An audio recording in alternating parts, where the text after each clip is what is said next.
I didn't choose this place. I want to make that clear before anything else.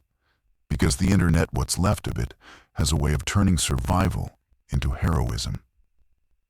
And I'm not interested in that version of what happened. I'm interested in the true version, which is messier, quieter, and considerably harder to admire. My name is Marcus Webb. I'm 31 years old. I was a night shift stalker at the Walmart Supercenter on Route 9 in Carver Falls, and on the morning of day 0, I was finishing a 12-hour shift when the loading dock manager, a heavy-set man named Gerald Pruitt, told me and 3 other stalkers to hold position because the delivery trucks weren't moving. Gerald had a radio clip to his belt that kept crackling with voices we couldn't fully decode. Dispatch traffic, something from county emergency management, a woman repeating coordinates nobody wrote down. I remember thinking it was a labor dispute. That's how normal my brain still was at 6:47 in the morning on the day the world ended. The other stalkers were Deja Harmon, 24, who'd been working here 8 months and had a daughter she picked up from her mother's house every morning at 7. There was Thomas Reyes, 46, a former electrician who took the job after his contracting business collapsed, and who never, in all the months I'd worked beside him, complained once. And there was a new hire we all called Sketch, because nobody could pronounce his actual name correctly, and he'd never corrected us hard enough to stick Sketchersian, something Armenian. And he'd worked exactly 11 shifts before that morning. Gerald told us to wait near the loading dock. He went to make a phone call. He never came back. We waited 17 minutes. I know because I checked my phone twice, and the second time I checked, there were 4 emergency alerts stacked on my screen, each one more fragmented than the last. The first said, "Civil emergency. Avoid public spaces." The second said, "Do not approach individuals displaying aggressive behavior." The third was a partial string of text that ended mid-sentence. "Contamination vectors remain unconfirmed, but physical contact with..." The fourth was just a tone marker, a color code, red, no words at all. Deja showed me her phone. Same alerts, different order. She said quietly, "My daughter." She wasn't asking me anything. She was just saying it out loud the way people say things when the alternative is not saying them. Tomas was already moving toward the dock door. He had it halfway open before we heard the sound. I've thought about that sound every day since. It wasn't screaming. Screaming is human. And what we heard was something that had moved past the grammar of human distress into something more animal and more wrong. It came from the parking lot. Multiple sources, overlapping, uncoordinated like a crowd that had forgotten how crowds work. Tomas pulled the door shut. He didn't slam it. He closed it with the controlled precision of a man who understood immediately that noise was now a variable. I hadn't understood that yet. He had. "Something's out there," Sketch said. His English was good but accented, and in moments of stress, he clipped his sentences to their functional minimum. "A lot of somethings," Tomas said. Deja was already moving back through the stock corridor, toward the store floor, toward her phone signal, toward the idea of getting to her daughter. I followed her because following felt like the only available action. Sketch followed me. Tomas stayed at the door for 3 more seconds. I looked back and saw him listening, his palm flat against the steel like he was taking the building's pulse. And then he followed too. We made it to the main floor. The lights were still on. The overnight cleaning crew had left the floors wet in the cereal aisle. The intercom was playing a country song about a dirt road and a summer evening. And the absurdity of that detail, that mundane, cheerful melody floating over fluorescent-lit shelves at the moment our lives restructured completely, is the thing I still haven't found a way to process. Then we heard the front doors. Someone was trying to get through them from the outside. Not knocking, not asking. Something else entirely. The Walmart Supercenter on Route 9 had 2 sets of automatic sliding doors at the main entrance and a single manual emergency exit on the north wall near the garden center. There was also the loading dock we'd just come from, which Thomas had sealed, and a fire exit in the back corner of the electronics section that required a keypad code none of us knew. I'm giving you the layout now because the layout became everything. Every decision I made for the next 15 days was a geography decision first and a human decision second. The front doors were still functioning on their automatic sensors, which meant they were opening and closing in confused response to movement from outside that we could now see clearly through the full-length windows flanking the entrance. There were 6 of them in the first wave. I say first wave now. At the time, I just said them and couldn't finish the sentence. 2 were still wearing pajamas. 1 had been in a business suit, jacket missing, white shirt destroyed. They moved with a kind of furious disorientation, not the slow shambling you see in old films, but something faster and more erratic, like animals that had been startled into a space they couldn't understand. Their faces were wrong in a way I'm not going to describe in clinical detail, because clinical detail misses the point. The point was that whatever had made them recognizably human was no longer operating. Tomas reached the entrance panel before anyone else and manually locked the sliding mechanism.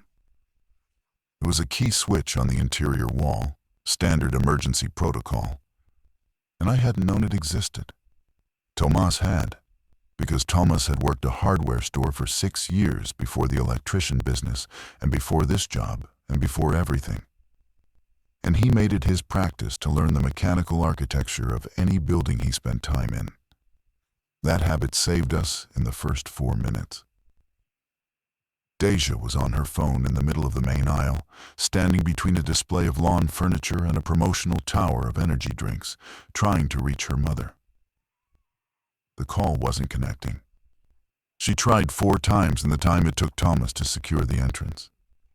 After the 4th attempt, she put the phone in her apron pocket and turned to face us with an expression I can only describe as decision.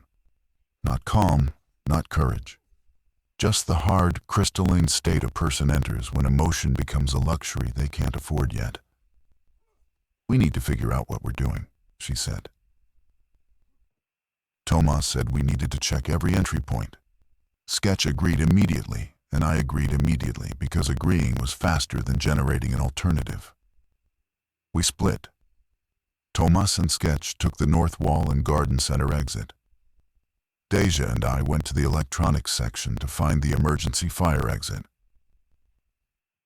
The fire exit code was on a laminated sheet taped inside the assistant manager's office, which was itself a small room behind the customer service desk.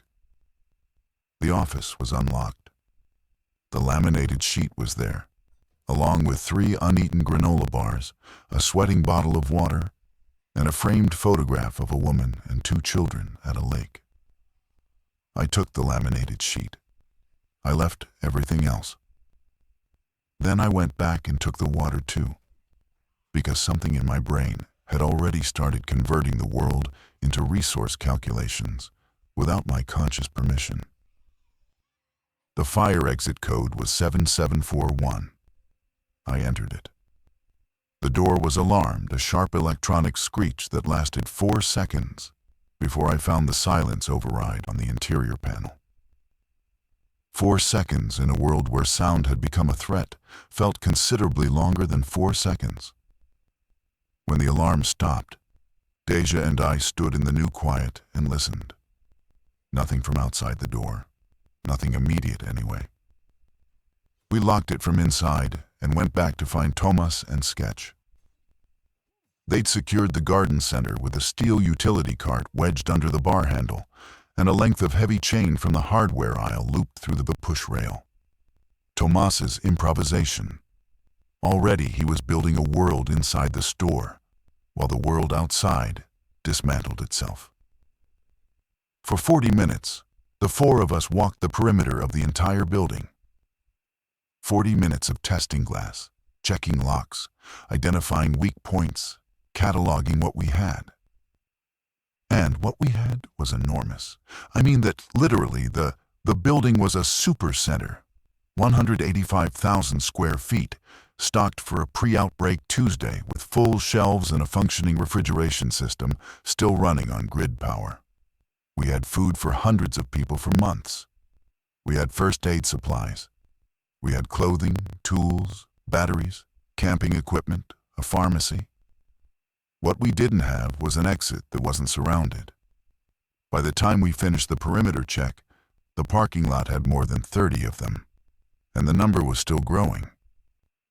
Tomas stood at the window, watching them for a long time without speaking. Then he said, "Grid power will hold maybe 3 days before someone cuts the municipal line or a substation fails. After that, refrigeration goes. We need to prioritize." He was already thinking in days. I was still thinking in hours.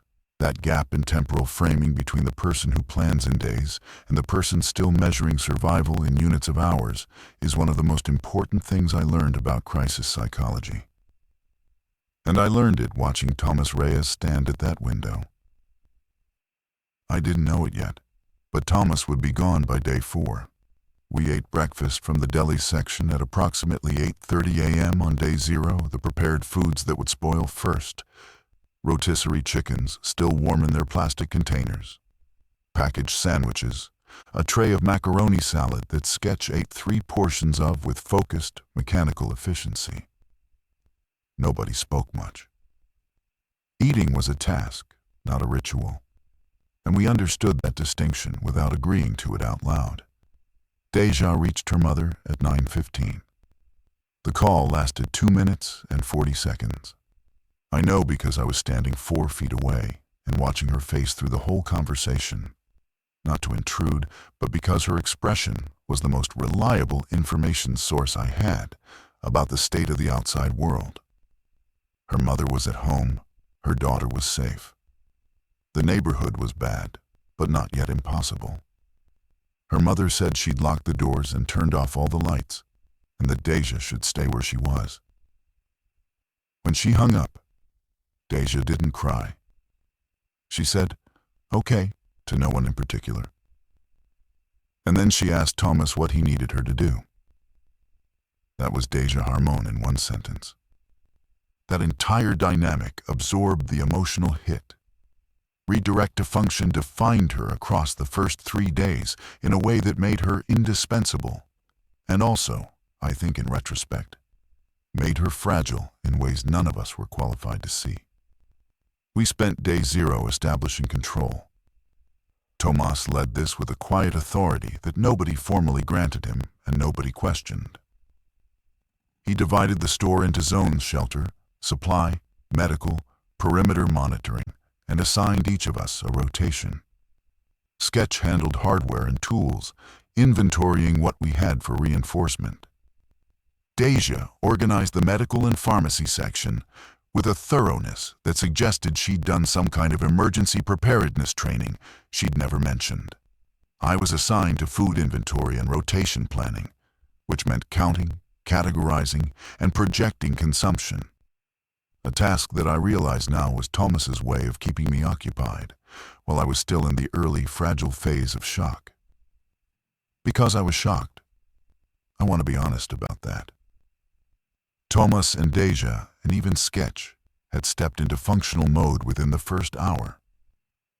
I was functioning in the technical sense, moving, counting, making lists, but underneath the surface behavior, I was still in the place where your mind keeps trying to find the exit back to normal. The place where you check your phone not for practical information, but just to see if the world has changed its mind. At 2:17 p.m., the grid power failed. Emergency lighting clicked on the pale amber strips running along the floor and ceiling, battery-backed, the kind designed to get people out of a building rather than to sustain life inside one. The refrigeration units hummed down to silence. The Muzak stopped. The intercom cut out mid-sentence, There'd been an emergency broadcast running on a loop for the last hour. A male voice reading the same 12-second message about shelter in place and avoiding contact. And the silence where that voice had been was somehow worse than what it had said. 3 days was optimistic, Tomas said. We shifted immediately to the camping section. We had lanterns, the hand crank, and solar varieties, and we set up a primary operating space in the center of the store, away from all exterior walls, where light wouldn't bleed through windows to advertise our presence. Tomas called it the hub. The name stuck within 20 minutes because it was accurate and because we needed things to be named. Naming things is one of the small psychological anchors that keeps a person from drifting into the unstructured fear that sits just underneath every practical decision. We had headlamps. We had 12 boxes of AAA batteries. We had candles in 3 different seasonal sections. Sketch found 2 hand-crank emergency weather radios in the camping aisle and spent 40 minutes scanning frequencies until he found a signal. A civil defense station running automated broadcasts from what sounded like a regional emergency management center about 60 miles north. The broadcast was calm and procedural, in the way that government communications are calm when the people delivering them are no longer certain their calm is warranted. It told us 3 things. The infected were responding to sound and movement. Evacuation corridors on the major highways were compromised. Anyone sheltered in a structurally secure location should remain there until further instruction. Further instruction never came on that frequency. But we didn't know that yet on day 0. What I knew on day 0 was this. The rotisserie chickens were gone. My phone battery was at 43%. And outside the windows, the parking lot was no longer visible through the bodies pressed against the glass. Dozens, maybe more than dozens. Standing there with the strange patient wrongness of things that had stopped caring about time. I wrote my first journal entry that night by headlamp on the back of a Walmart inventory sheet I found behind the customer service desk. It was 4 sentences. It said, "Day 0, still here, 4 of us. Don't know what comes next." I didn't know that I would still be writing in that journal 14 days later, alone, with 3 of those 4 names crossed out and replaced by absences I was still learning the weight of. On day 2, Sketch found the security office. It was behind a locked door marked "Staff Only" near the Vision Center. And he found it by following the cable conduit along the back wall with a flashlight, the way a person follows a river upstream to find where the water comes from. Inside were 8 monitors, all dark now without grid power. A DVR system that had run on its own battery backup and had captured 14 hours of footage before dying. A desk, a rolling chair, and a wall-mounted cabinet containing a taser, a ring of master keys, and a handheld 2-way radio with a charging cradle. The radio was dead. The charging cradle was useless without power. But the master keys were not useless. Tomas spent 3 hours that day systematically unlocking every door in the building he hadn't been able to access. What he found expanded our situation in both directions, better in some ways, more complicated in others. There was a break room with a microwave and a single-serve coffee machine, now both decorative.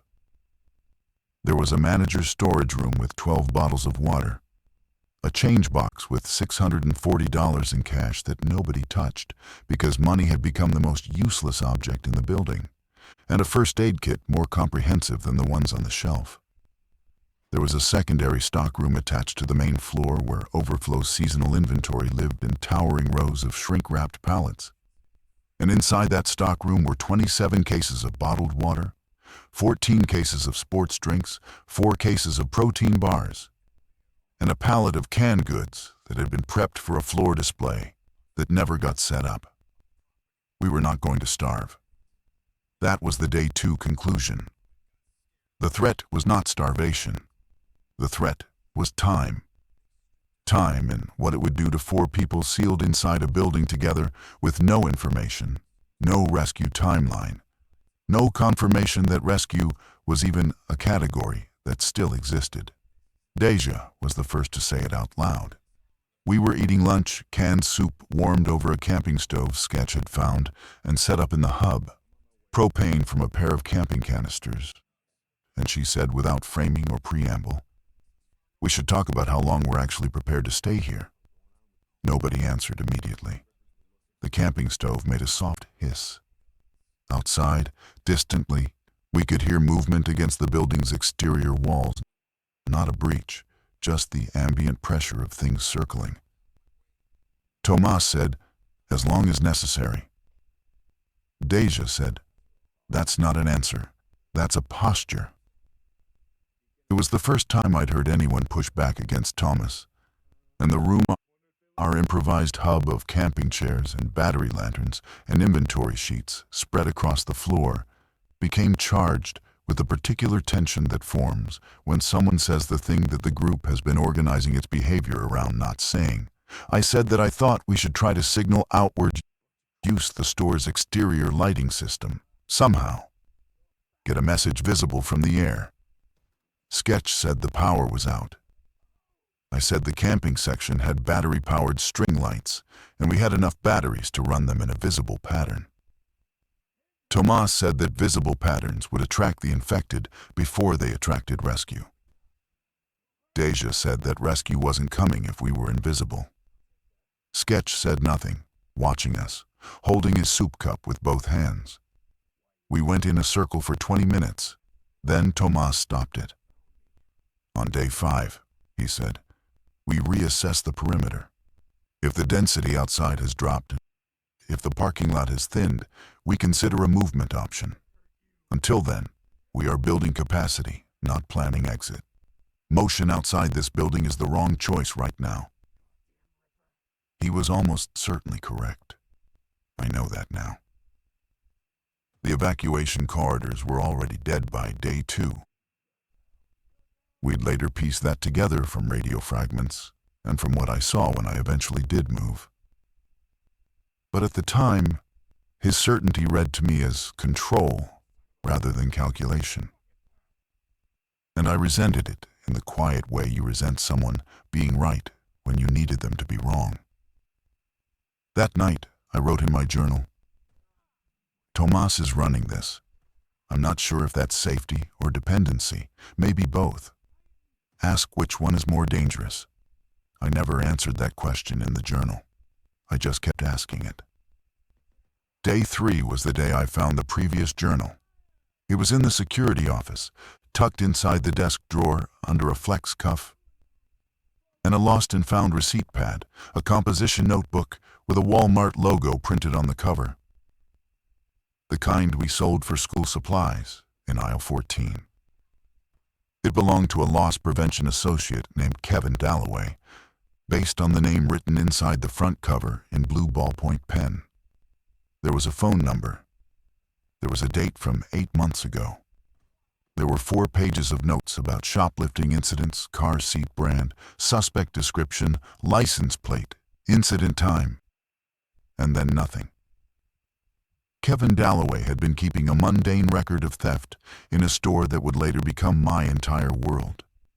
And he'd stopped keeping it 8 months before the outbreak, for reasons that had nothing to do with anything I would ever know. I erased his notes. Not physically, I folded those pages to the back and started writing from the front in the remaining blank pages.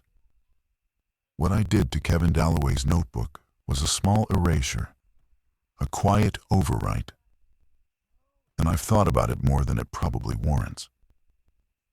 He was doing the ordinary work of his ordinary job.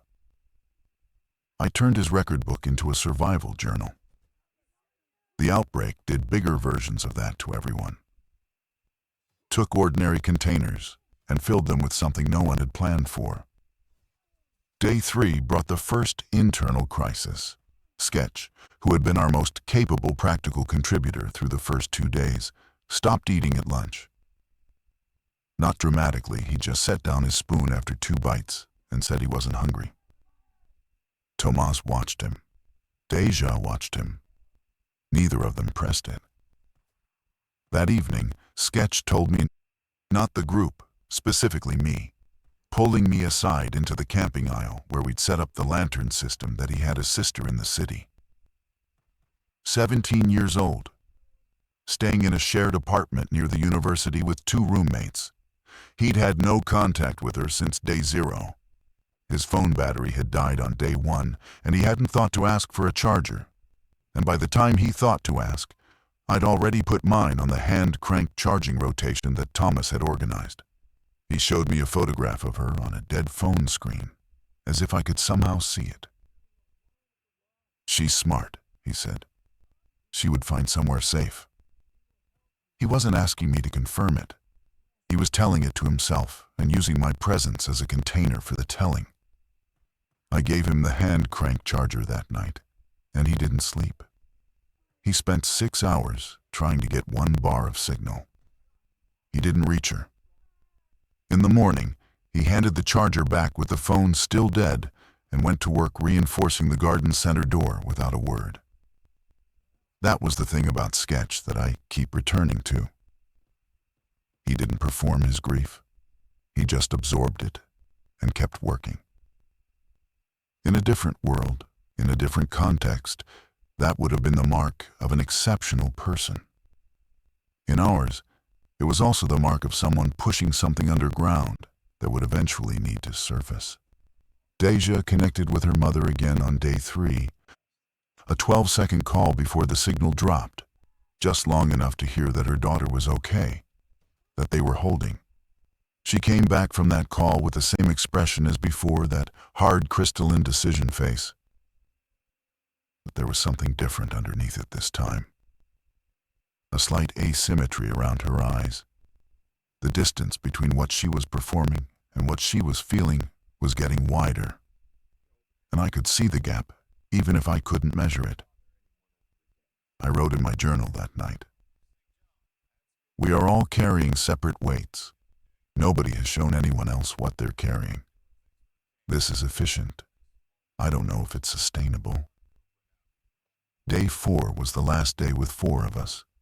I want to describe it accurately, which means I need to describe what it felt like from the inside rather than reconstruct it as a sequence of events. Because from the inside, it didn't feel like a catastrophe approaching. It felt like an ordinary day inside an extraordinary circumstance. That's the cruelest part of loss inside a crisis. It doesn't announce itself with appropriate dramatic weight. It just becomes the new shape of things while you're looking somewhere else.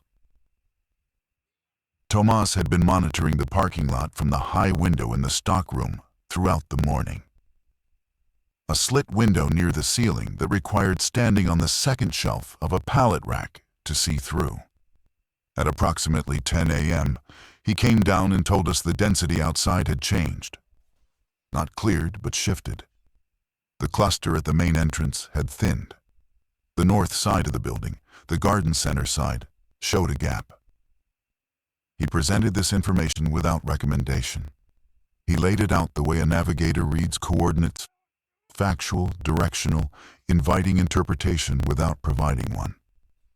Then he said, "My wife is 7 miles from here."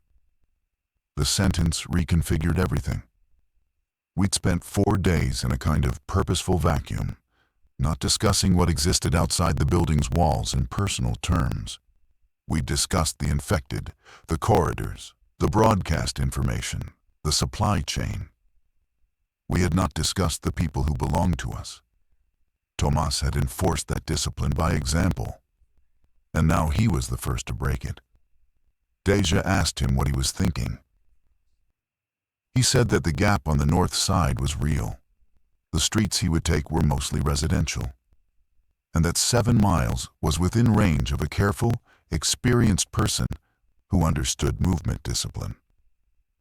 He said he had assessed the risk as survivable.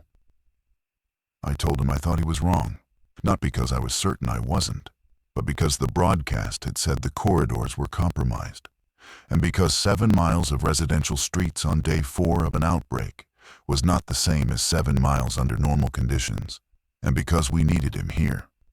I said that last part carefully, knowing it was the argument most likely to be received as manipulation rather than truth. But it was also simply true. He listened to me the way a person listens when they have already decided. Sketch asked if he could come. Tomas said no. He was faster alone, and Sketch's sister was in the opposite direction, and the logic of splitting further was bad. Sketch accepted this with a nod that cost him something visible. Tomas took a backpack. He took 3 days of food, a first aid kit, a handheld radio set to a frequency he wrote down on a Walmart receipt and gave to Deja, a crowbar from hardware, and the master keys, which Deja asked him to leave, and he agreed to leave, and then pocketed, without seeming to realize he'd done it. We opened the garden center door together. The gap in the parking lot was real, he hadn't misread it. The north side of the building had a clear corridor running toward the service road. We could see maybe 60 yards of open pavement. Tomas shook my hand. He hugged Deja. He said something to Sketch in what I think was Spanish that I didn't catch, and that Sketch received with a closed expression I couldn't read. Then Tomas walked out the door, and we closed it behind him, and listened to his footsteps recede, and then stop being audible. And then he was just gone in the way that people become gone when the world has changed the conditions of going. We never heard from him on the radio frequency. We never heard from him at all. That night, for the first time, I couldn't write in the journal. I opened it and looked at the blank page for a long time, and then closed it. Some things need a day to become language. I gave that day its silence. Day 5 was the first day I understood what silence inside a building sounds like when it's carrying an absence instead of just being quiet. Before Tomas left, the store had a specific acoustic texture. 4 people moving through it created a continuous soft background of footsteps, shifted supplies, the occasional clatter of something being moved or reinforced. 3 people is not a small reduction from 4.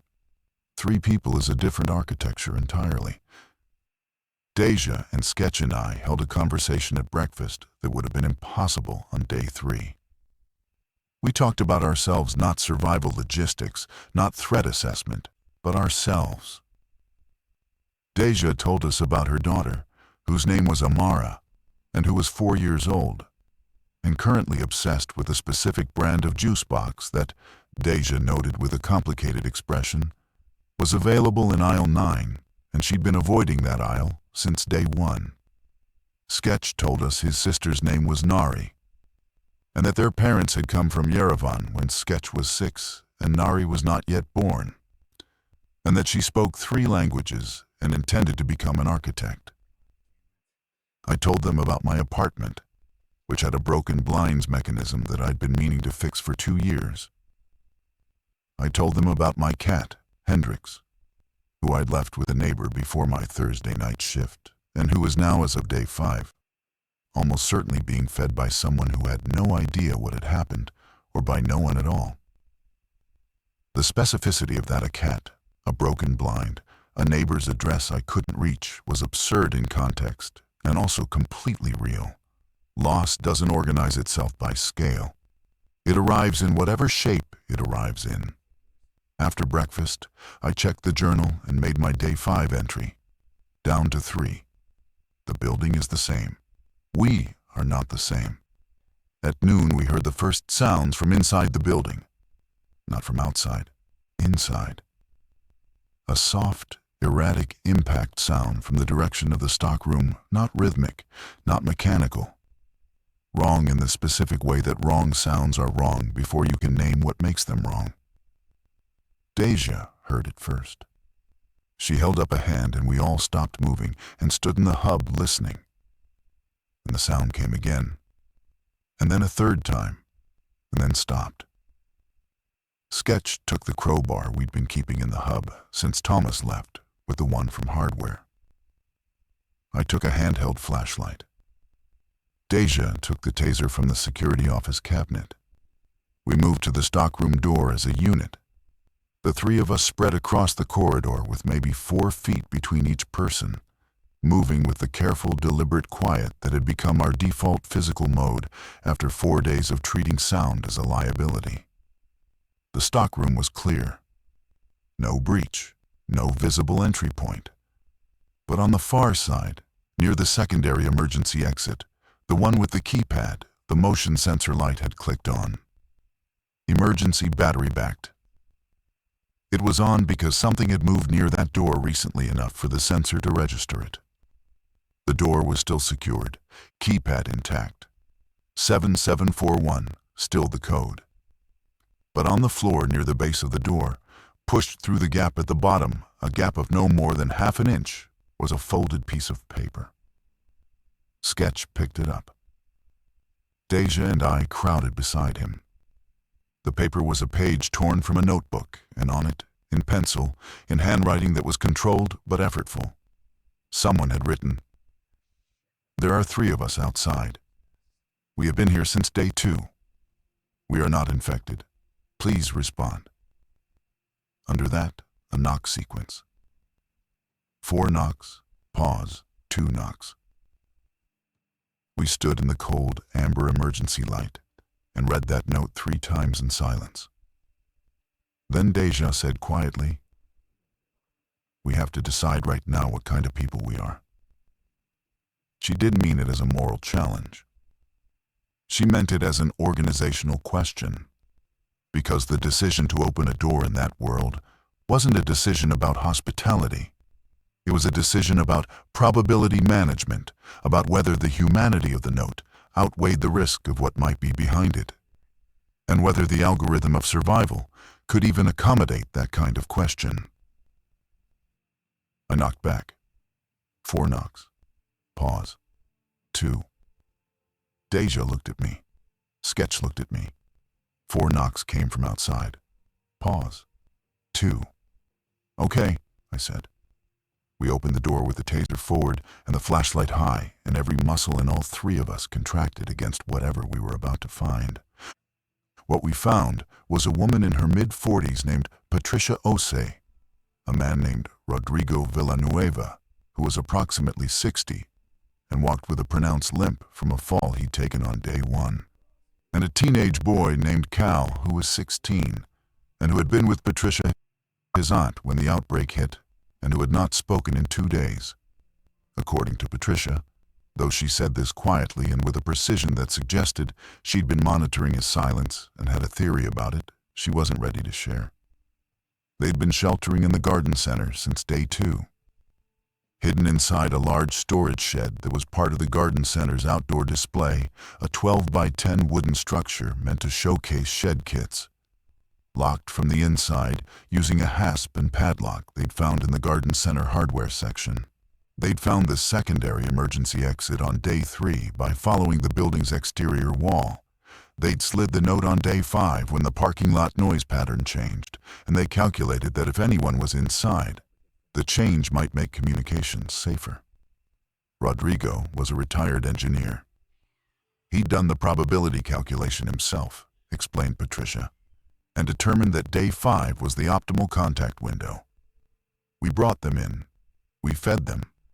Rodrigo had a twisted ankle, not a break. Deja assessed it with the first aid kit and wrapped it with compression bandaging from the medical section. Cal sat in a camping chair in the hub and ate 3 protein bars and 2 handfuls of crackers without looking at anyone and without speaking. But he ate steadily and with concentration. And I decided that the concentration was a better sign than the silence was a bad one. Patricia told us what she'd seen from the garden center shed over 4 days. Her account was organized and thorough. She'd been keeping her own notes on a notepad she'd found in the shed, penciled entries of parking lot density counts at 6-hour intervals, behavioral pattern observations, the direction and timing of sound clusters. She handed Deja the notepad like she was submitting a report. Deja read through it with growing intensity. When she finished, She passed it to me.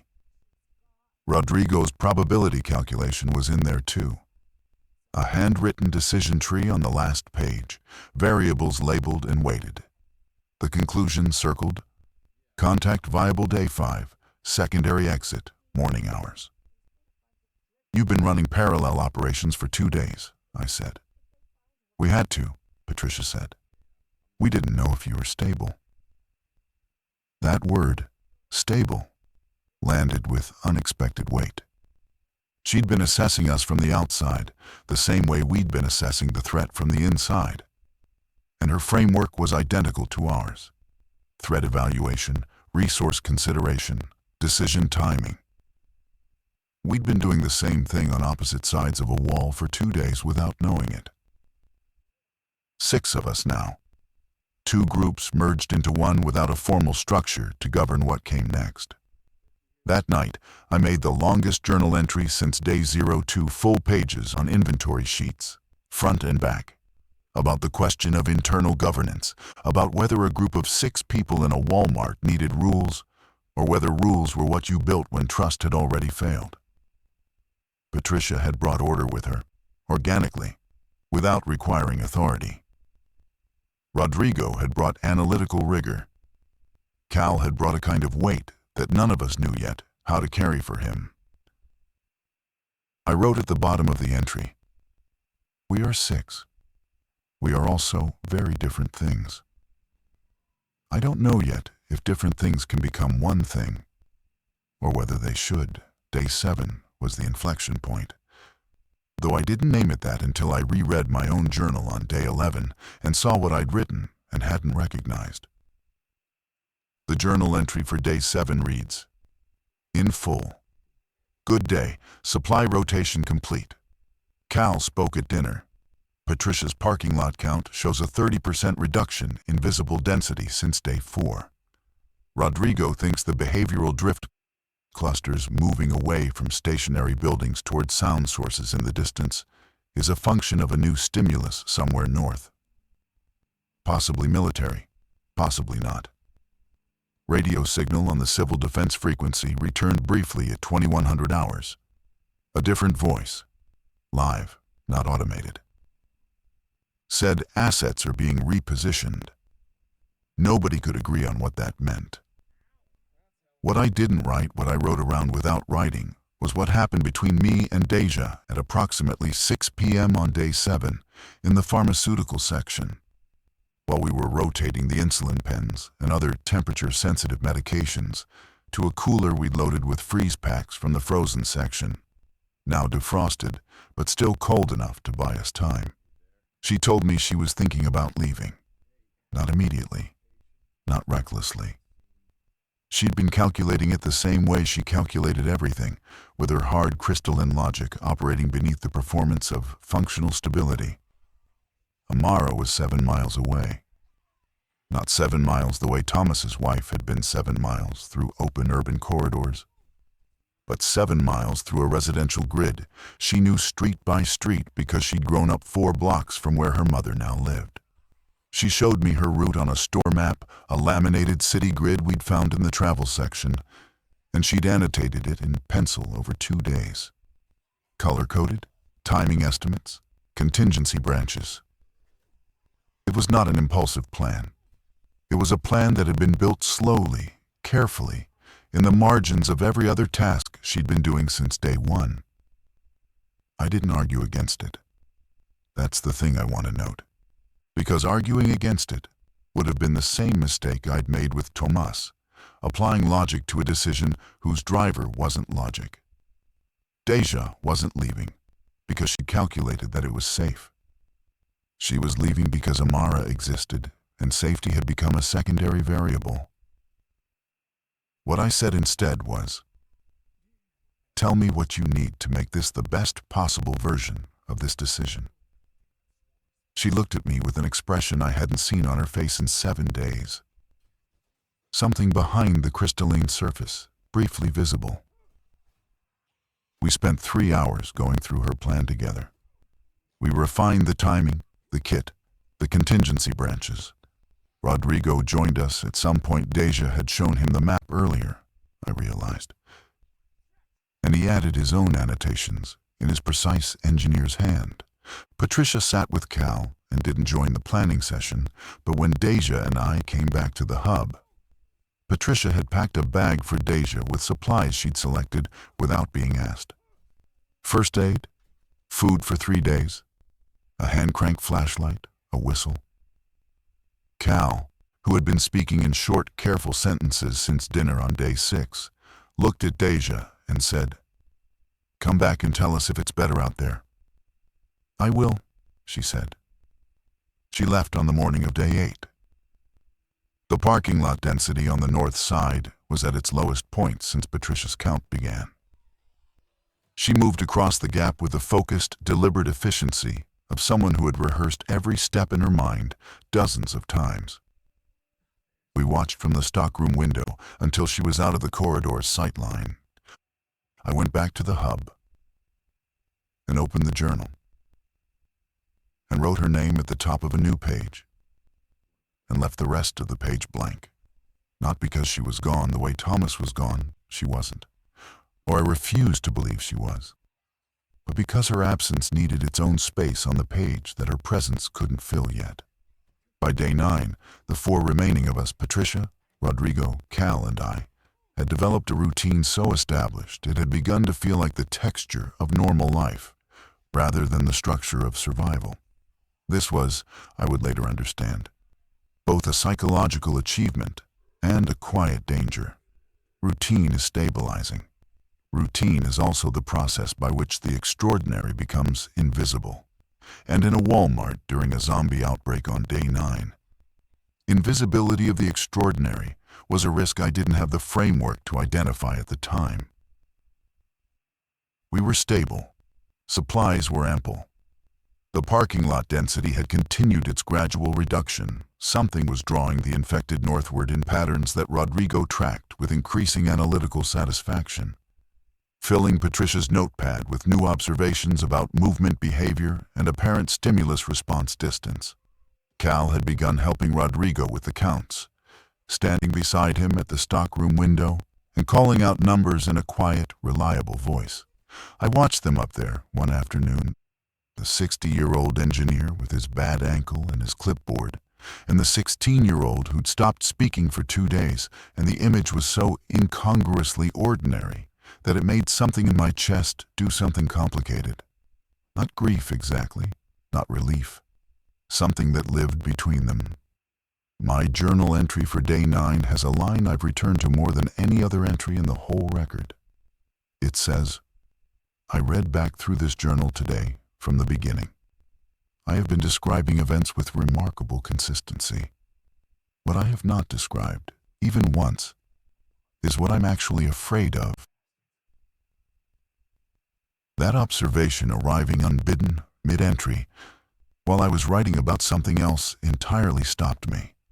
I put down the pen and sat in the hub with the camping lantern, throwing its warm yellow light across the inventory sheets and the sleeping bags and the stacked cases of water.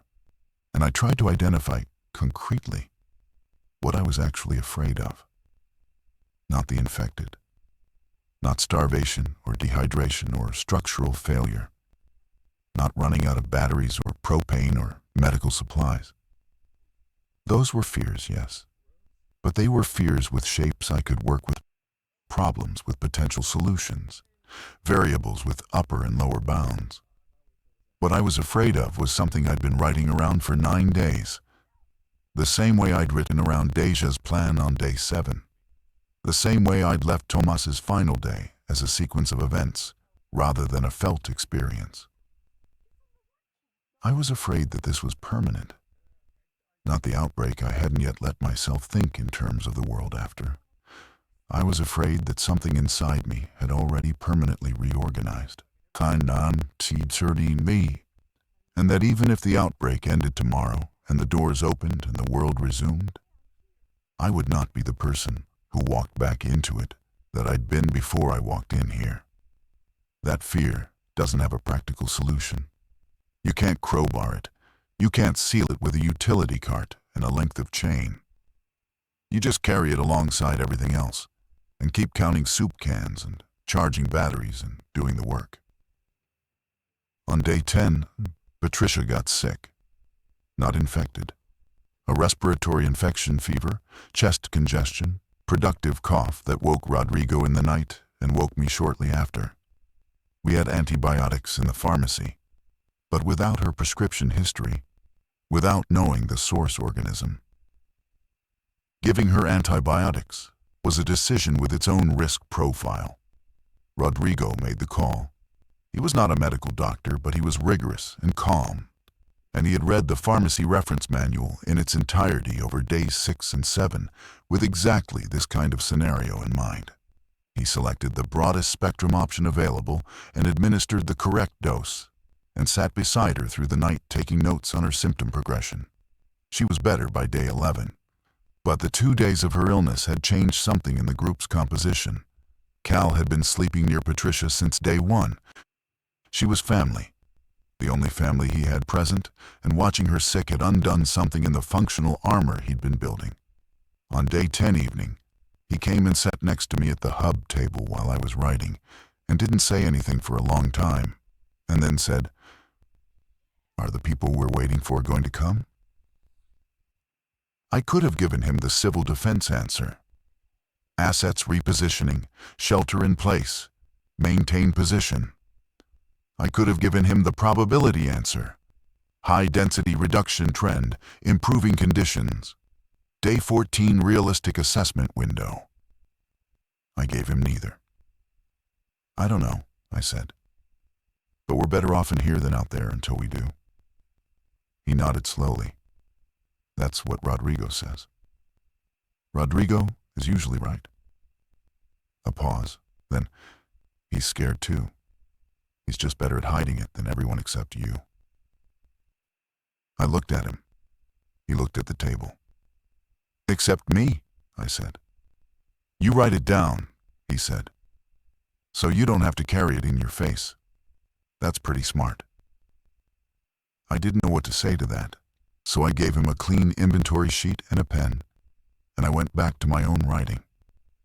And in my peripheral vision, I watched him stare at the blank page for a while, and then start to fill it.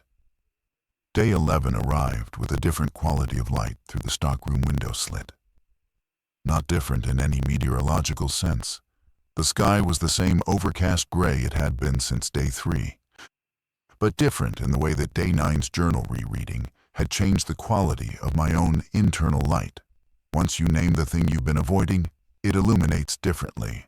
Rodrigo called me to the window at 7 a.m. His parking lot count showed something he wanted a second set of eyes on. The east lot, the larger of the two, adjacent to the main entrance, was almost empty. Not thinned, not reduced, empty. Where there had been 30 to 50 visible infected for the past week, there were now 4. And those 4 were moving directionally north, not circling. Walking with the strange purposeful wrongness of the infected, responding to a distant stimulus, rather than the ambient circling behavior of infected with no specific draw. "Something is pulling them," Rodrigo said. His voice was even, but his eyes were doing the thing they did when his internal calculation had produced a conclusion he found genuinely interesting. "The signal source behavior, they're not drifting. They're tracking." "Military?" I said. "Possibly. Or a large concentrated survivor population, or both." He paused. "If the east lot maintains this density through tomorrow, our exit window becomes real." I went back to the hub and sat with that word. Exit. For 11 days, exit had been a concept existing in the future tense, theoretical, something we assessed rather than planned. Now Rodrigo was moving it into the present conditional. I took out the journal. I reread every entry from day 0 through day 10 in one sitting, which took about an hour. And what I found when I read the entire record consecutively was something I hadn't been able to see from inside the individual entries, a pattern of omission. A consistent, systematic gap between what I recorded and what I felt. Events, yes, Decisions, yes. Conversations, mostly. But the internal experience, the actual felt texture of living inside this building for 11 days, existed only in peripheral notations. Asides, questions left unanswered. I had been keeping a record of the story I was in, while simultaneously avoiding the story I was living. The journal entry I wrote that day was the longest I'd written. Not in word count, I don't think I wrote more than 3 pages, but in the sense of what it reached for. I wrote about Thomas properly, not as an event, but as a person whose departure I hadn't grieved, because grieving wasn't efficient. I wrote about Deja, whether she'd reached Amara, whether she was okay, whether I would ever know. I wrote about Sketch, who had left on day 7 without telling anyone. In the early morning, before any of us woke, we'd found his note on the hub table, neat and precise and heartbreaking in its brevity. Gone to find Nari. Thank you for everything. S. I hadn't written about his departure in the journal. I'd made an entry that day that discussed supply consolidation and parking lot density without mentioning Sketch at all. I'd erased him from the record the same way I'd folded Kevin Dalloway's notes to the back of this very notebook. I wrote about all of them, and I wrote about myself. The person who had been here for 11 days, and was not the same person who had been here on day 0. And I tried, for the first time, to write that transformation honestly rather than obliquely. Cal found me still writing 2 hours later. He sat down, looked at the pages, and didn't read them. You wrote a lot, he said. Yeah. That's good, he said, with the confidence of someone who had recently discovered the principle and was still testing its reliability. Patricia appeared in the corridor, looking substantially better than she had 2 days prior. Color restored, breathing clear. She had been through the entire store that morning. She told us this with a kind of proprietorial energy, like a person who had spent her sick days planning and was now ready to execute.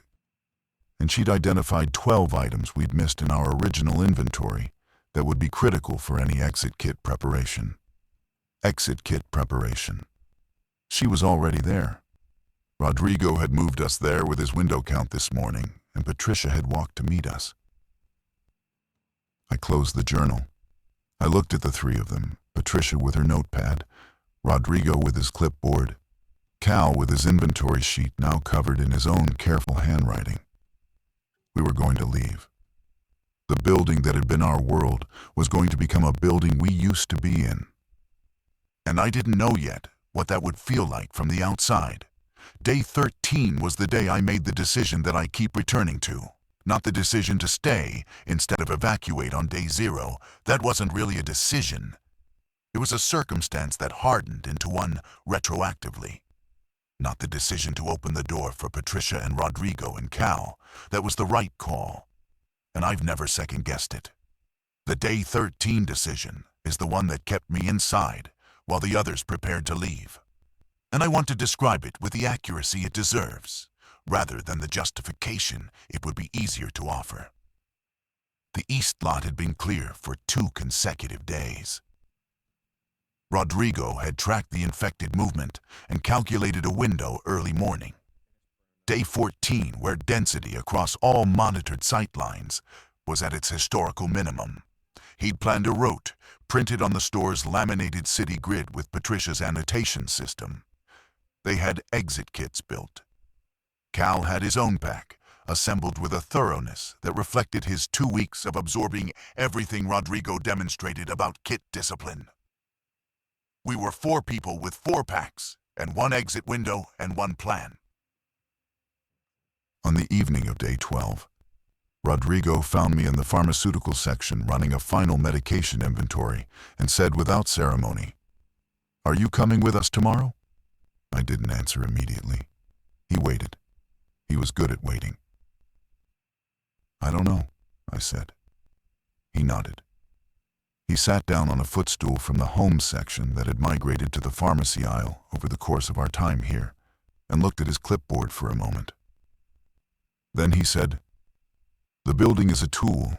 It was always a tool. You've begun to mistake it for a home. He wasn't wrong.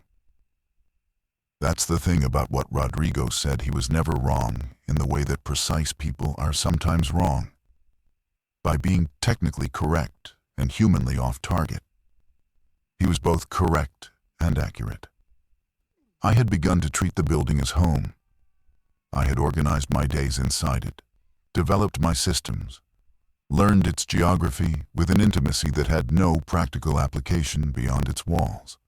The store had become mine in the way that spaces become yours when you've lived inside them long enough to stop noticing them. But that wasn't the whole reason.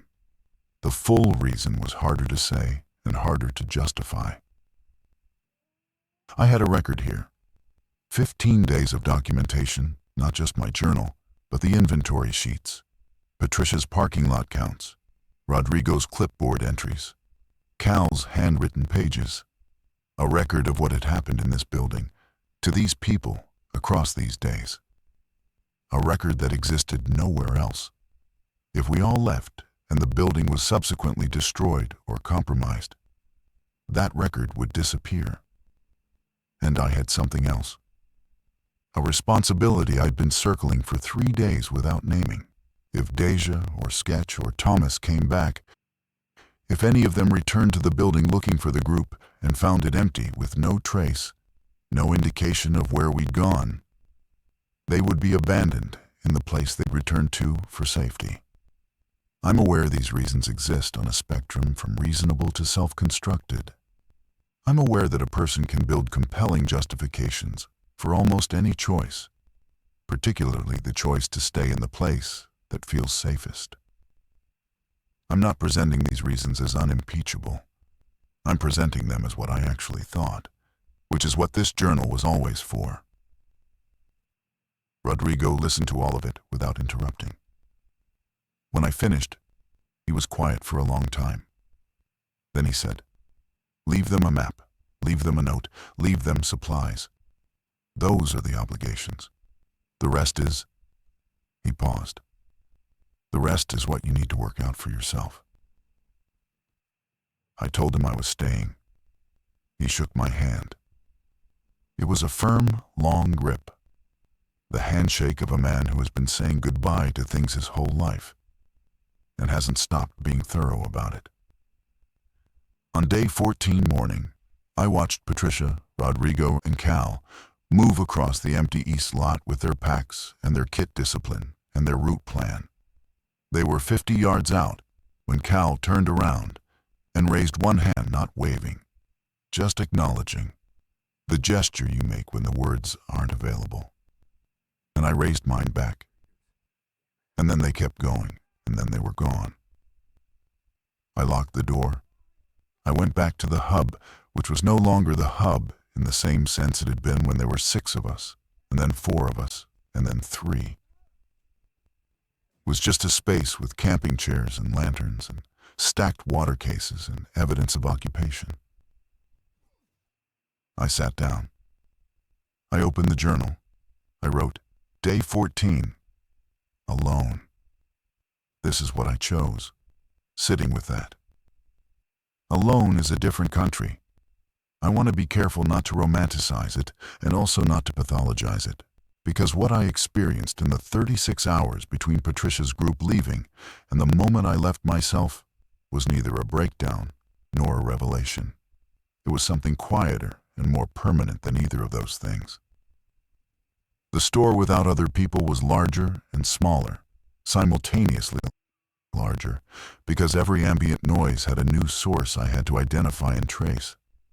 Smaller because without other people in it, my world had contracted to the radius of my movement through its aisles. I moved differently. I'd noticed over the past week that we'd all developed a particular way of walking, quiet, purposeful, minimal contact with surfaces, the way experienced residents of a space move through it rather than navigate it. Alone, that movement felt performative in a way it hadn't when it was shared. Like a practice without an audience has to justify itself differently. I ate breakfast alone at the hub table. Oatmeal from a camping packet, hot water from the single-serve camping kettle. Black because we'd run out of powdered creamer on day 8. I ate it slowly, which was something I'd stopped doing in the first week when eating fast was a habit of crisis efficiency. Now I ate slowly because there was no efficiency calculation that required eating fast, and I wanted to eat slowly, and that was a choice I was allowed to make. I read my journal from the beginning again. 3rd complete reading. This time I read it differently than the previous 2. The first reading had been investigative. I was looking for pattern, for what I'd missed. The second had been corrective. I was identifying what I'd omitted and trying to fill it in. This 3rd reading was something else. I was reading it as a record of a person I'd been watching from the outside, somewhat the journaling version of myself, the Marcus who records, and trying to see whether that person had been honest. The answer was, partially. He'd been honest about events and selective about experience, and over time, the selectivity had decreased, and the honesty had increased. And by day 11, the ratio had shifted enough that the record had started to feel like something other than a survival log. It had started to feel like a self-portrait painted in the dark, revised by someone learning to see better in low light. At noon, I did a full perimeter check alone, for the first time. I had the crowbar and the taser and a headlamp, and the master keys, Tomas's keys, which Rodrigo had returned to me on day 12 after Patricia found them in the bag Tomas had left behind when he took his pack. He'd set them on the hub table without comment. Those keys had outlasted the man who'd pocketed them. The perimeter was intact. The east lot remained sparse. I counted 7, all moving directionally, none stationary. The main entrance lot had perhaps a dozen clustered near the far edge. The north side, the garden center side, was clear enough to make the shed in the garden center visible. The wooden display structure where Patricia and Rodrigo and Cal had sheltered for 2 days before they knocked on my door. I could see the hasp and padlock they'd used still on the door, hanging open now. I stood at the garden center window for a long time, looking at that shed. 15 square feet of wood and hardware store chain, where 3 people had maintained their sanity and their discipline for 2 days, before trusting me enough to push a note under a door. That act of trust, that folded piece of notebook paper slid through a half-inch gap, was still the most precise act of courage I'd witnessed across all 15 days. Not Tomas walking into a parking lot with a crowbar, not Deja leaving with her annotated map. The folded note, the knock sequence, the waiting. After the perimeter check, I did something I'd been putting off for reasons I understood only vaguely. I went to aisle 14 school supplies, and I took a new composition notebook off the shelf. Not to replace the Kevin Dalloway journal, which had 4 pages left and my own life written through it, but to start something new. I took the new notebook back to the hub and set it beside the old one, and I wrote on the inside cover, "For whoever comes next. Everything you need to know about this building is in the other notebook. Read it." I wasn't sure who I was writing to. Tomas, maybe. Deja, sketch. Someone I hadn't met. Everyone and no one. The act of writing it felt like releasing something. On day 15 morning, I received a signal. Not on the civil defense frequency, which had been silent since day 11. On the emergency weather radio frequency, a different band. Shorter range, local transmission, a woman's voice, live, with the particular measured cadence of someone who has rehearsed what they're saying and is still slightly surprised to be saying it. She identified herself as operating out of a coordination point at the Carver Falls Community Recreation Center. She said the perimeter roads in the commercial district were being cleared in a coordinated sweep starting that morning. She said anyone sheltering in the area should prepare to move to the intersection of Route 9 and Mill Creek Road for intake by mid-afternoon.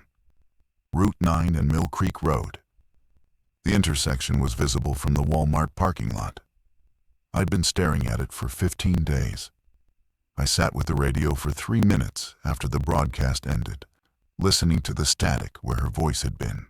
Then I started preparing my exit kit with a speed and precision that surprised me, as if my body had been rehearsing the packing while my mind had been doing everything else. Food for 2 days, first aid, the taser, a headlamp, the whistle from Deja's supply kit that she'd left behind accidentally when she packed. I took both notebooks, the Kevin Dalloway journal with my 15 days written through it, and the new one, with its single line of instruction. Before I left, I did one more thing. I went back to the hub and arranged it the way Patricia had arranged the outside bag for Deja, carefully, intentionally, with the logic of someone thinking about the next person rather than themselves. I left water cases stacked with a note on each one. I left the medical kit open on the table with an index I'd made of its contents. I left Rodrigo's clipboard with his notes and Patricia's parking lot count record. I left the camping stove with the remaining propane canisters and a handwritten instruction card for the ignition sequence. I left the master keys on a hook I'd screwed into the wall on day 6. I left everything that could be useful to someone who came after, and I took only what I needed to get to the intersection. At the hub table, I wrote the final entry in the Kevin Dalloway journal. I wrote, Day 15, leaving now. To whoever reads this building held 6 of us at its fullest. It held me alone at its emptiest.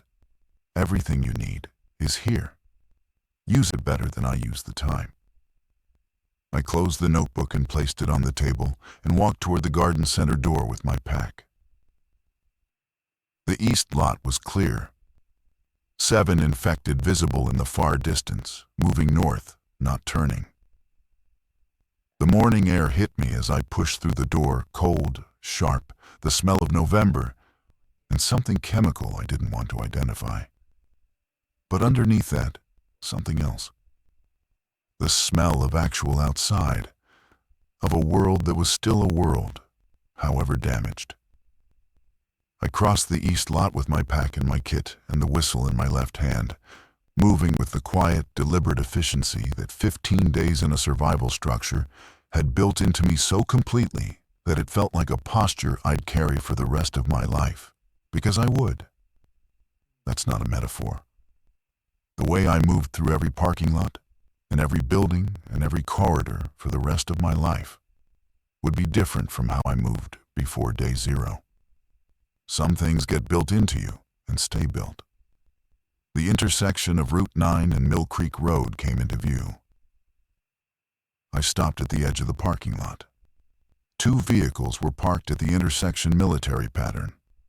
Doors open, people in high-visibility vests moving with organized efficiency. 3 other individuals were walking toward the intake point from different directions. A man with a bicycle, a woman alone. 2 people together with matching backpacks. All of us converging on this intersection from different shelters, different 15 days, different survival architectures.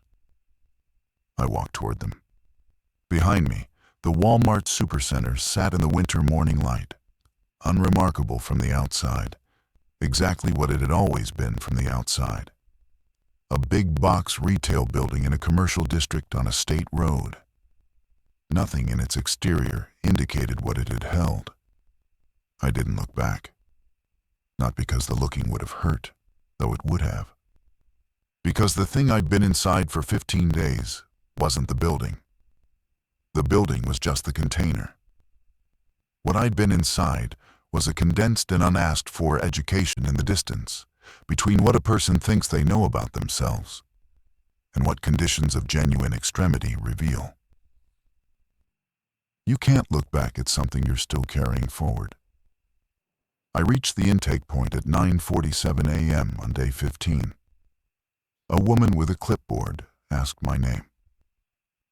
Marcus Webb, I said. She wrote it down. She didn't ask where I'd been or what had happened or how I'd survived. She just wrote it down and pointed me toward the processing area. My name written down. Evidence of existence. After 15 days of writing my own record, something in me needed exactly that to be recorded by someone else, to exist in a ledger I hadn't authored. I walked into the processing area, and the door closed behind me, and the world resumed. I've been asked, since then, if I wish I'd left on day one with the convoy. If I wish I'd gone with Tomas. If I wish I'd followed Deja or gone with a sketch or moved with Patricia's group on day 14 instead of staying an extra day alone. The honest answer is that I don't operate in that register anymore. 15 days inside that building reorganized my relationship with the question of what I wish had been different. Because wishing for different requires believing the version of yourself that made the choices was somehow separable from the choices themselves. I'm not separable from those days. They're inside me, the way the store's geography is inside me permanently, navigated without thinking. Deja reached Amara. I know because she found me 6 weeks later at the relocation center. She walked in looking like herself and like someone who had been through something that had permanently changed the terms of herself simultaneously. And she hugged me once, brief and complete, and then showed me a photograph of Amara on a working phone. Tomas is still unaccounted for. Sketch sent a message through the coordination network 6 weeks out. It said, "Found Nari." She was fine. She had found 4 others. Nothing after that. Cal is studying architecture. Patricia told me that. I still have the journal. Both of them. Kevin Dalloway's composition notebook with my 15 days written through it, and the new one with its single line for whoever came next. Nobody came next to that building, as far as I know. I keep the journals because what they record is not a story of survival. It's a record of what happens when you run out of ways to hide from yourself and have to find out who's there.